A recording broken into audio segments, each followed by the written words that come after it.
दोस्तों, एक सवाल हमेशा उठता है कि पता नहीं क्यों, है ना।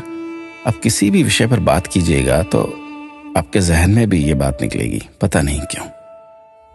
खाने को सादा दाल रोटी होती थी, लेकिन फिर भी किसी को खून की कमी नहीं होती थी, पता नहीं क्यों।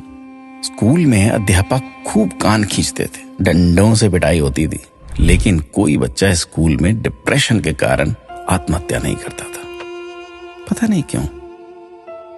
बचपन में महंगे खिलौने नहीं मिलते थे, लेकिन हर खेल बहुत आनंदित करता था, पता नहीं क्यों। घर कच्चे होते थे, कमरे कम होते थे, लेकिन माता पिता कभी वृद्धाश्रम नहीं जाते थे, पता नहीं क्यों। घर में गाय की, कुत्ते की, अतिथि की, मेहमानों की रोटियां बनती थी, फिर भी घर का बजट संतुलित रहता था। आज सिर्फ अपने परिवार की रोटी महंगी हो गई, पता नहीं क्यों।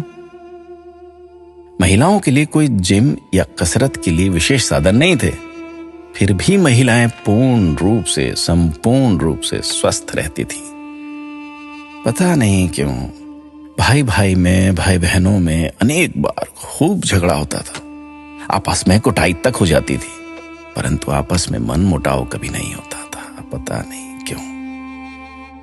परिवार बहुत बड़े होते थे, पड़ोसियों के बच्चे भी दिन भर खेलते थे, फिर भी घरों में ही शादियां होती थी, पता नहीं क्यों। माता पिता थोड़ी सी बात पर थप्पड़ मार देते थे, लेकिन उनका मान सम्मान कभी कम नहीं होता था, पता नहीं। ऐसे अनेक क्यों के सवाल दिल में उठ रहे हैं। आप सभी तक इस क्यों को पहुंचाने की कोशिश कीजिए। शायद फिर से पहले जैसा सौहार्दपूर्ण वातावरण, आपसी प्रेम, एकता का माहौल बने। एक एक 11 होते हैं। अपना ख्याल रखिएगा।